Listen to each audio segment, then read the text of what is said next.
السلام عليكم ورحمة الله وبركاته. الحمد لله رب العالمين والصلاة والسلام على رسوله الأمين وعلى آله وأصحابه أجمعين. সুপ্রিয় দর্শক, এই মুহূর্তে বিশ্বের যে প্রান্তে বসে অনুষ্ঠান দেখছেন সকলকে আন্তরিক প্রীতি এবং শুভেচ্ছা জানিয়ে শুরু করছি আমাদের প্রতিদিনের উপস্থাপনা শব্দার্থ আল কোরআন। দর্শক, আমরা অনুষ্ঠানে আজকের এই পর্বে আলোচনা করব সূরা আল হিজরের 3টি আয়াতের শাব্দিক বিশ্লেষণ, 21, 22 এবং 23 এই 3টি আয়াত। আমরা গত পর্বে যে আয়াতগুলো দেখেছি সেখানে মহান আল্লাহ সুবহানাহু ওয়া তাআলা আমাদেরকে সৃষ্টি করে এই পৃথিবীতে বেঁচে থাকার জন্য নিরাপদ এবং নিরাপত্তার সাথে অন্তত কমফোর্টেবলি বেঁচে থাকার জন্য সকল উপকরণ সরবরাহ করার কথা জানিয়েছেন। তিনি আকাশকে তৈরি করে আকাশের মধ্যে অনেক নক্ষত্র রাজি তৈরি করে দিয়েছেন। তার উদ্দেশ্য বর্ণনা করেছেন প্রথমত যে এগুলো আকাশের বা মহাকাশের সৌন্দর্য বর্ধন করেছে একদিকে, অন্যদিকে যেই সকল দুষ্ট জিন এবং শয়তানরা আকাশের কাছাকাছি গিয়ে ফেরেশতাদের আলোচনা থেকে তথ্য সংগ্রহ করে পৃথিবীর মানুষকে বিভ্রান্ত করতে চায়, তাদেরকে আগুনের তীর নিক্ষেপ করে বিতাড়িত করার উপকরণ হিসেবে এগুলোকে তৈরি করা হয়েছে। আর এরপরে আল্লাহ সুবহানাহু ওয়া তাআলা জমিনের কথা উল্লেখ করে বললেন জমিনকে তিনি বিস্তৃত করে দিয়েছেন, এর মধ্যে পাহাড় তৈরি করে দিয়েছেন, এখানে সকল ধরনের জীবন উপকরণ তিনি পরিমিত পর্যায়ে তৈরি করে দিয়েছেন যাতে লোকেরা সুন্দরভাবে এখানে বেঁচে থাকতে পারে কোনো ধরনের threat of existence or extinction ছাড়া। সেগুলো বর্ণনা করার পর আজকের এই পর্বে আমরা দেখব যে মহান আল্লাহ সুবহানাহু ওয়া তাআলা এই জমিনে বিভিন্ন জিনিসের উৎপাদন। আউযু বিল্লাহি মিনাশ শাইতানির রাজীম। বিসমিল্লাহির রহমানির রহিম।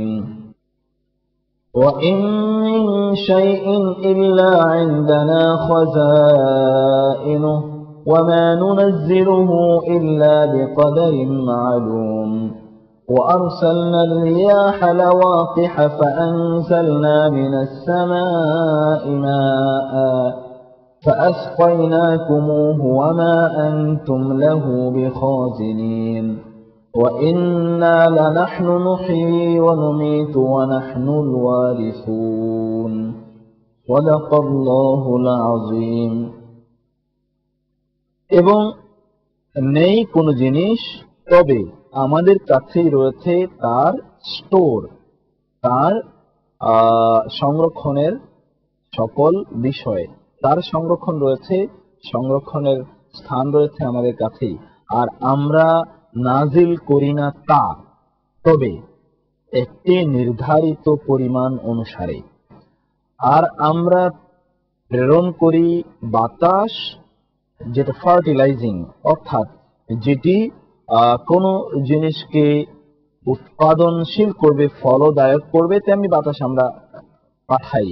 অতঃপর আমরা নাজিল করি আকাশ থেকে, বর্ষণ করি আকাশ থেকে পানি, আর আমরা তা পান করাই তোমাদের। আর অবশ্যই নও তোমরা তাকে সংরক্ষণকারী, তাকে স্টোরকারী। এবং নিশ্চয়ই অবশ্যই আমরা জীবন দেই এবং আমরা মৃত্যু দেই, আর নিশ্চয়ই আমরাই হচ্ছে উত্তরাধিকারী। এখানে দর্শক প্রথম আয়াত থেকে শুরু করে শেষ আয়াতে মহান আল্লাহ সুবহানাহু ওয়া তাআলা প্রথমত আমরা বলে তিনি তার প্রতি রেফার করেছেন। যা কিছু এই পৃথিবীতে ঘটে মহান আল্লাহ সুবহানাহু ওয়া তাআলা তার পাওয়ারে, তার ক্ষমতায়ও নেই, তার এম্পাওয়ারমেন্টে এই সকল ঘটনাগুলো সংঘটিত হয়, সেটি আল্লাহ সুবহানাহু ওয়া তাআলা জানিয়েছেন। মহান আল্লাহ সুবহানাহু ওয়া তাআলার কাছে প্রত্যেকটি জিনিসের ভান্ডার রয়েছে, সবকিছুর ভান্ডার আল্লাহ সুবহানাহু ওয়া তাআলার কাছে। প্রত্যেকটি জিনিসের খাজানা এটা আল্লাহ সুবহানাহু ওয়া তাআলার কাছে, অন্য কারো কাছে এর খাজিনা বা খাজানা অন্য কারো কাছে নেই। সেই খাজানা থেকে, সেই ভান্ডার থেকে মহান আল্লাহ সুবহানাহু ওয়া তাআলা পরিমিত আকারে যতটুকু দরকার ঠিক ততটুকু আল্লাহ সুবহানাহু ওয়া তাআলা নাজিল করেন। তার চেয়ে কম নয়, কম হলে ত্রুটি তৈরি হবে, বেশি হলে এখানে অ্যাবান্ডেন্স হবে, যাতে আরো সমস্যা তৈরি হতে পারে। তো আল্লাহ সুবহানাহু ওয়া তাআলা পরিমিত আকারে যতটুকু দরকার ঠিক ততটুকু আল্লাহ সুবহানাহু ওয়া তাআলা নাজিল করেন। এরপরে আল্লাহ সুবহানাহু ওয়া তাআলা বাতাসকে তিনি প্রবাহিত করেন। এই বাতাস মেঘমালাকে এক প্রান্ত থেকে আরেক প্রান্তে ড্রাইভ করে নিয়ে যায় এবং যেখানে বৃষ্টি হওয়া দরকার সেই জায়গায় তাড়িয়ে নিয়ে যায়, ফলে ওই জায়গায় বৃষ্টিপাত হয়। বৃষ্টিপাত হওয়ার মাধ্যমে ওইখানে যে সকল বীজ রয়েছে, বীজগুলো অঙ্কুরিত হয়, সেখানে গাছগাছালি তৈরি হয়, সেখানে বিভিন্ন প্রাণীর উৎপাদন হয় এই বৃষ্টির কারণে। আর এই বৃষ্টি মেঘ থেকে তৈরি হয়, আর এই মেঘগুলোকে তাড়িয়ে নিয়ে যায় বাতাস।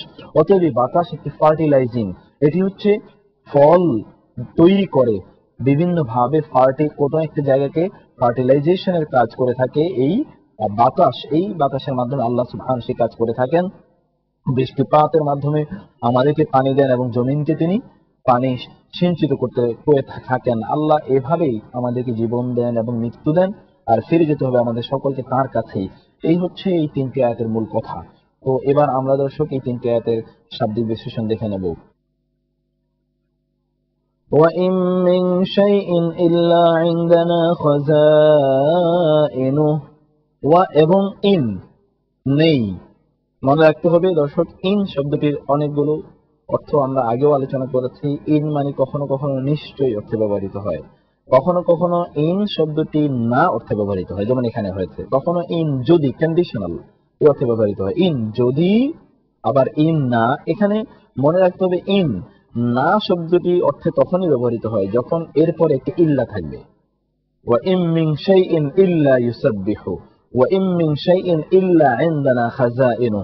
তো ইনের পরে ইল্লা রয়েছে, তাহলে আমরা দেখলাম ওয়া এবং ইন নয়, মিন কোন, শাইইন কিছু, জিনিস কোন জিনিসই নয়, ইল্লা তবে, ছাড়া, ইনদানা, ইনদা মানে নিকট, আর না মানে আমাদের, না মানে আমাদের, ইনদানা আমাদের নিকট। মনে রাখতে হবে ইনদা শব্দটির অর্থ, ইনদা মানে হচ্ছে নিকট, আর না মানে আমাদের, আমাদের নিকট। খাযাইনহু, খাযাইন এবং হু দুটো শব্দ। খাযাইন শব্দটি খাজিনা থেকে এসে, আমরা বলি আল্লাহ তোমার খাজিনা থেকে তুমি আমাদেরকে দান করো। খাজিনা মানে হচ্ছে ভান্ডার, স্টোর। আমরা আমরা আমাদের দেশেও ইংরেজি শব্দ কিন্তু বাংলায় ব্যবহার করে থাকি যে স্টোরে রয়েছে সবকিছু, ওই স্টোর। আবার ডিপার্টমেন্টাল স্টোর অথবা স্টোর কিপার। এই যে স্টোর শব্দটা, স্টোর হাউস, এই স্টোর মানে হচ্ছে ভান্ডার। আর খাজিনা শব্দটি ঠিক সে অর্থে ব্যবহৃত হয়, তার বহুবচন হচ্ছে খাজানা। তো খাজানা মানে হচ্ছে ভান্ডার, আর হু মানে হচ্ছে তার, তার ভান্ডার রয়েছে আমাদের কাছে, মানে আল্লাহর নিজের কাছে সবকিছুর ভান্ডার রয়েছে। সবকিছুই, যাই আপনি চান না কেন, যাই আপনি পান না কেন, যাই আপনার অধিকারে রয়েছে, যা আপনার অধিকারে নেই, প্রত্যেকটা জিনিসের the store of everything is in the possession of Allah subhanahu wa ta'ala। তাহলে আয়াতের অর্থ হচ্ছে এবং যা কিছুই নয় তবে আমাদের কাছে রয়েছে তার ভান্ডার। তো এই হচ্ছে দর্শক প্রথম আয়াতটির প্রথম অংশের শাব্দিক বিশ্লেষণ। পরবর্তী আয়াতগুলো এবং এই আয়াতের শেষের অংশের শাব্দিক বিশ্লেষণ দেখে নেওয়ার পূর্বে যাচ্ছি ছোট্ট একটি বিরতিতে। দর্শক, বিরতির পর সকলকে আরেকবার স্বাগত জানাচ্ছি শব্দার্থে আল কোরআন অনুষ্ঠানে। আমরা আলোচনা করছি সূরা আল হিজরের 3টি আয়াতের শাব্দিক বিশ্লেষণ। 21তম আয়াতের প্রথম অংশে দেখলাম যে আল্লাহ সুবহানাহু ওয়া তাআলা যা কিছুই আমরা দেখি অথবা দেখি না, সবকিছুর স্টোর, সবকিছুরই ভান্ডার তার অধীনে, তার কাছে, তার নিকটে রয়েছে। তো সেই আল্লাহর কাছে মূলত আমাদেরকে প্রত্যেকটি জিনিস কামনা করা দরকার। তো এবার আমরা ইনশাআল্লাহ পরবর্তী আয়াতগুলোর শাব্দিক বিশ্লেষণ দেখে নিচ্ছি। وما ننزله إلا بقدر معلوم। এবং মা না, নুনাজ্জিলুহু আমরা নাজিল করি তা। নাজ্জালা, দেখুন নুন জা এবং লাম, নাজল নাজিল, তা থেকে নাজিল। নুনাজ্জিলু আমরা নাজিল করি তা না, আমরা তা নাজিল করি না, ইল্লা তবে ছাড়া বা ব্যতীত, বি কাদারিন, বি মানে অনুসারে, কাদার মানে পরিমাণ, কদর মানে কি পরিমাণ। শব্দটির দুটো অর্থ আমরা বারবার বলেছি। এই যে আমরা বলি কদর, কদরের রাত বা তকদির, তকদির শব্দটি এই কদর থেকে এসে। কদর মানে হচ্ছে দুটো অর্থ, একটা হচ্ছে সম্মান করা, যেমন আমার কোনো কদরই নেই তার কাছে, সে আমায় কোনো কদরই করলো না, কদর মানে সম্মান, এই লাইলাতুল কদর এই অর্থ হয়। আবার কদর মানে হচ্ছে পরিমাণ, কদর মানে হচ্ছে পরিমাণ, কতটুকু পরিমাণ কি হবে না হবে, যে এই অর্থেই লাইলাতুল কদর মানে হচ্ছে ভাগ্য রজনী, যেখানে আল্লাহ সুবহানাহু ওয়া তাআলা নির্ধারণ করে দেন কে কতটুকু পাবে, পরিমাণ কার জন্য কি পরিমাণ কি হবে এটা নির্ধারণ করে দেন। তো এই কদর শব্দটির এই দুটো অর্থ রয়েছে এবং আমাদেরকে জানতে হবে দুটো অর্থই। তাহলে এখানে যে অর্থে ব্যবহৃত হয়েছে তা হলো পরিমাণ, মেজার। মা'লুম মানে হচ্ছে নির্ধারিত, নির্দিষ্ট। মা'লুম মানে আইন, লাম এবং মিম, ইলম থেকে এসে। ইলম মানে কি? তার কোনো ইলম নাই, মানে জ্ঞান নাই। আর মা'লুম মানে যেটা জ্ঞাত, মা'লুম মানে যেটা জ্ঞাত, ইলম মানে নলেজ, আর মা'লুম মানে নোন। অতএব একটা নোন মেজার অনুসারে মহান আল্লাহ সুবহানাহু ওয়া তাআলা প্রত্যেকটি জিনিসই নাজিল করেন। এর আগে গত পর্বে আমরা আলোচনা করছিলাম যে এই পৃথিবীতে যা কিছুই দেখেন, যার যতটুকু পরিমাণ আল্লাহ ততটুকু করে দিয়েছেন। যদি পরিমাণে কোনোটা কম হয় তাহলে যেমন শর্টেজ তৈরি হবে, ক্রাইসিস তৈরি হবে। অন দ্য আদার হ্যান্ড পরিমাণে যদি বেশি হয় তাহলে সেখানে অনেক ধরনের জটিলতার সমস্যা তৈরি হবে। আমরা ফর এক্সাম্পল, আমরা যদি কোন একটা বিষয়, যেমন পাখি যদি দেখি যে ব্যাপক পরিমাণ বেড়ে গিয়েছে, তাহলে আপনার ঘরের মধ্যে পাখি ঢুকে যাবে, আপনার বিছানা খাটের মধ্যে পাখি ঢুকে যাবে, আপনাকে বিভিন্ন ভাবে ডিস্টার্ব করবে। মাছের সংখ্যা যদি বেড়ে যায় তাহলে আপনি পানিতে ঢুকতে, গোসল করতে যেতে পারবেন না, সেগুলো আনতে পারবেন না। এই প্রত্যেকটা জায়গায় পরিমাণ বেড়ে যাওয়া মানে হচ্ছে একটা জটিলতা তৈরি হওয়া। অর্থাৎ যেখানে যতটুকু থাকা দরকার, পানির মধ্যে যদি লবণের অবস্থা বেশি বেড়ে যায় তাহলে আপনি ওই পানি আর কোনো কাজে লাগাতে পারবেন না। তো এইভাবে আল্লাহ সুবহানাহু ওয়া তাআলা যেখানে যতটুকু পরিমাণ থাকা দরকার ততটুকু পরিমাণ আল্লাহ করে দিয়েছেন। ঠিক এই কথাই আল্লাহ সুবহানাহু ওয়া তাআলা বলেছেন। তাহলে আল্লাহর মেকানিজম, ডিভাইন মেকানিজম সুবহানাল্লাহি ওয়া বিহামদি, যদি তা না থাকতো তাহলে অবস্থা কি হতো, কোন পর্যায়ে আমাদের অবস্থান গিয়ে দাঁড়াতো, আমরা সেটি ভেবে অস্থির হয়ে যাই। সেই জন্য তারই জন্য রয়েছে সকল শুকরিয়া। وأرسلنا الرياح لواقح এবং আরসালনা আমরা পাঠিয়েছি, আমরা পাঠিয়েছি। আরসালনা শব্দটি পাস্ট টেন্সে ভার্ব। আর সালনা শব্দের রাসিন এবং নাম, রাসাল্লা রাসূল, তা থেকে রাসূল। আনা মানে আমরা, আমরা পাঠিয়েছি। আর রিয়াহ, রিহুন শব্দের বহুবচন। রিহ মানে হচ্ছে বাতাস, রিয়াহ মানে বাতাস সমূহ, রিয়াহ দ্য উইন্ডস।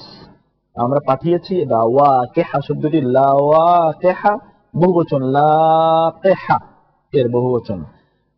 তো লাওয়াকিহ এর মানে হচ্ছে যেটা ফার্টিলাইজ কোন জিনিসকে করে, যেটা যেটা আগে ফার্টাইল ছিল না কিন্তু এটাকে কি করেছে, ফার্টিলাইজ যেটা করেছে।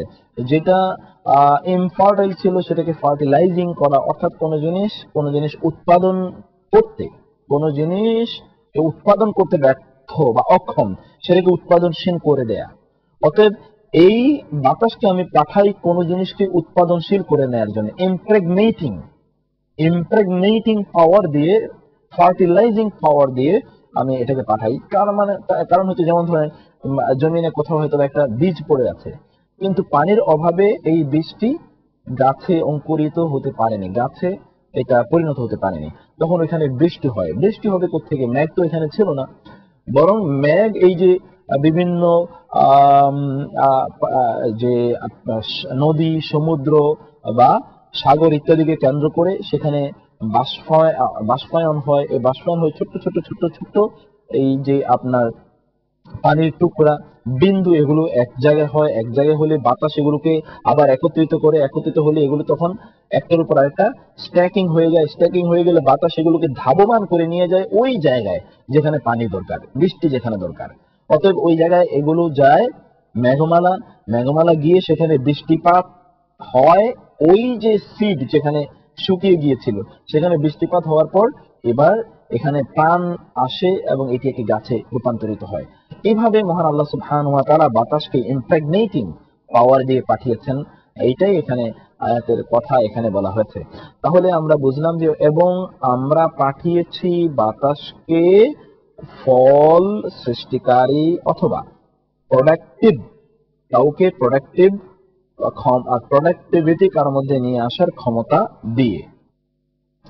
فأنزلنا من السماء ماء فأسقيناكموه। অতঃপর আনজালনা আমরা নাজিল করেছি, মিন হতে বা থেকে, আসসামা আকাশ, মা পানি, আকাশ থেকে পানি বর্ষণ করেছি, পানি নাজিল করেছি। এখানে দেখুন আকাশ থেকে পানি নাজিলের প্রশ্ন এসেছে। আপনি ইচ্ছে করলে পানি, যেখানে আপনার পানি দরকার, মরুভূমি অথবা বিশাল বড় মাঠ, আশেপাশে কোথাও পানির কোনো উৎস নাই, এই পানি কিভাবে আপনি আনবেন? আর্টিফিশিয়ালি ওখানে পানি আনতে গেলে তো বহু সমস্যা, বহু অর্থনৈতিক ইনভলভমেন্টের ব্যাপার। তো আল্লাহ সুবহানাহু ওয়া তাআলা সেখানে আকাশ থেকে নাজিল করলেন। আর মনে রাখতে হবে যেটি নাজিল করা হয় তার মধ্যে বরকত থাকে অনেক বেশি, কারণ এটি আসে আকাশ থেকে। তো আকাশ থেকে তিনি পানি বর্ষণ করেন।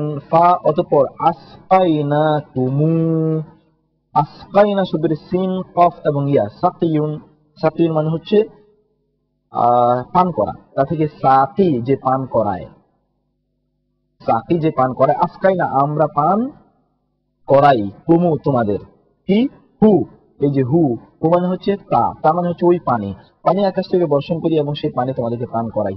নদী নালা খাল বিল ইত্যাদি জায়গায়, ইভেন আমাদের মাটির নিচ থেকে আমরা এখন আন্ডারগ্রাউন্ড ওয়াটার তুলে আমরা খাই। এই পানি কোত্থেকে আসে? এই পানি আসলে বিভিন্ন জায়গা থেকে বাষ্পীয় আকারে অথবা নদী নালা অনেক দূরে সাগর থেকে বাষ্প হয়ে উঠে সেগুলোকে বাতাস ড্রাইভ করে নিয়ে আসে আমাদের এই জায়গাগুলোতে। এখানে বৃষ্টি হয়, বৃষ্টি হওয়ার পর এই পানিগুলো কিছু অংশে চলে যায় এসে ওয়াটার রিজার্ভ গুলোতে, অর্থাৎ নদী নালাতে। আর কিছু কিছু পানি এই মাটিকে ভেদ করে মাটির নিচে চলে গিয়ে আবার এগুলো রিজার্ভ তৈরি হয়, আন্ডারগ্রাউন্ড ওয়াটার তৈরি হয়। এই রিজার্ভ যদি না তৈরি হতো, এই মেকানিজম যদি না থাকতো, যেটাকে ইংরেজিতে বলা হয় হাইড্রোলজি, সায়েন্সের ভাষায়, এই হাইড্রোলজি, ওয়াটার হাইড্রোলজি যদি না থাকে তাহলে আমাদের অবস্থাটা কোথায় গিয়ে দাঁড়াতো? সেটা আল্লাহ সুবহানাহু ওয়া তাআলা এই মেকানিজমে আমাদের জন্য তৈরি করে দিয়েছেন। অতএব একাংশের অর্থ হলো, অতঃপর আমরা নাজিল করি আকাশ থেকে পানি, যার মাধ্যমে আমরা তোমাদেরকে পানি পান করাই।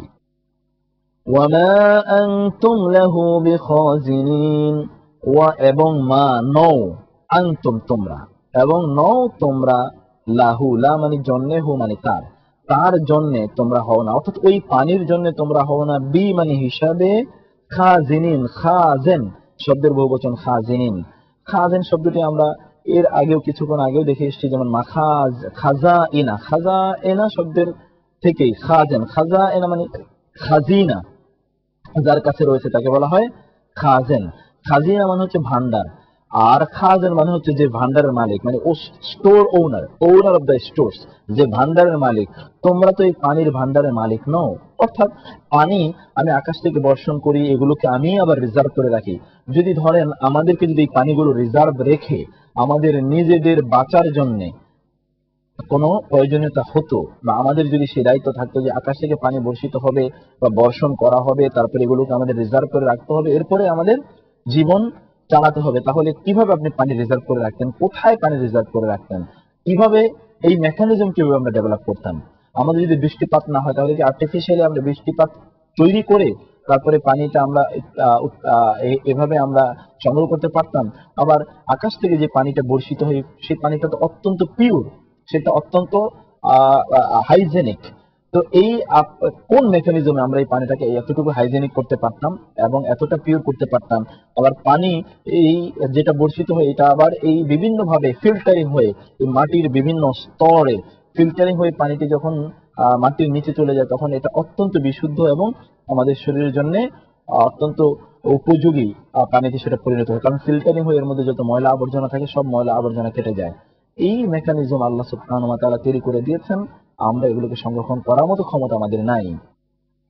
ওয়া ইন্না লানাহনু নুহয়ি ওয়া নুমীতু ওয়া নাহনুল ওয়ারিসুন, ওয়া এবং ইন্না নিশ্চয়ই আমরা, লা নাহনু, লা মানে অবশ্যই, নাহনু মানে আমরা, অবশ্যই আমরা, নুহয়ি আমরা জীবন দেই, হায়াত দেই আমরা, হায়াত দেই আমরা, ওয়া এবং নুমীতু আমরা মৃত্যু দেই, নুমিত মৌত থেকে নুমিত আমরা মৃত্যু দেই, ওয়া এবং নাহনু আমরাই, আল ওয়ারিসুন আমরা উত্তরাধিকারী, ওয়ারিস, ওয়ারিস আমরা বাংলা ব্যবহার করে থাকি, ওয়ারিস, এই যে ওয়ারাসা, ওয়ারিস, এবং এখান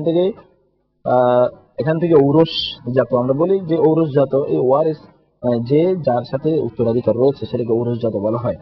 তো ওয়ারিস, আমরাই ওয়ারিস, মানে আল্লাহ সুবহানাহু ওয়া তাআলা সবকিছু, তিনি তার কাছে আমাদেরকে ফিরে যেতে হবে, সবকিছু মালিক একমাত্র তিনি, আমাদেরকে টেম্পোরারিলি এগুলোকে এনজয় করার সুযোগ দেওয়া হয়েছে। তো দর্শক, এই হচ্ছে এই তিনটি আয়াতের শাব্দিক বিশ্লেষণ। এই আয়াতগুলো অত্যন্ত ইন্টারেস্টিং এন্ড সাইন্টিফিক্যালি এগুলোর গুরুত্ব রয়েছে ব্যাপক পরিমাণ, বেশি করে পড়তে হবে। We have made some scientific explanation of this versus, কিন্তু এক একটা আয়াতের অনুবাদের জন্য, সাইন্টিফিক ব্যাখ্যার জন্য আমাদেরকে হয়তো বা ঘন্টার পর ঘন্টা সময় নেওয়া দরকার, সেই সুযোগ সময় আমাদের নেই এবং সেটি এই প্ল্যাটফর্মও নয়। আপনাদেরকে অনুরোধ করবো যে সেই দৃষ্টিভঙ্গি থেকে এই আয়াতগুলো তেলাওয়াত এবং এগুলোর মর্ম বোঝার জন্য। আল্লাহ আমাদেরকে তৌফিক দান করুন। দর্শক, আজকের এই পর্বে যে আয়াতগুলো দেখলাম সেখানকার গুরুত্বপূর্ণ শব্দাবলী এবার এক নজরে দেখে নেব। খাজাইন ভান্ডার সমূহ, আর রিয়াহ বাতাস সমূহ, লাওয়াকিহ ইমপ্রেগনেটিং ফলদায়ক বা কোন জিনিসকে উৎপাদনশীল করে এমন। আসকাইনা কুমু আমরা তা তোমাদের পান করিয়েছি। খাজিন, খাজিনিন মানে হচ্ছে যারা ভান্ডার বা যারা কোন জিনিসের স্টোর তৈরি করে, ও স্টোরের মালিক, ভান্ডারের মালিক। আর ওয়ারিসুন মানে হচ্ছে ওয়ারিশগণ, উত্তরাধিকারগণ। তো দর্শক, আজকের পর্ব এভাবেই শেষ করলাম আমরা। আর আগামী পর্বে ইনশাআল্লাহ আবার দেখা হবে, সে প্রত্যাশায়। আল্লাহ হাফিজ। আসসালামু আলাইকুম ওয়া রাহমাতুল্লাহি ওয়া বারাকাতুহু।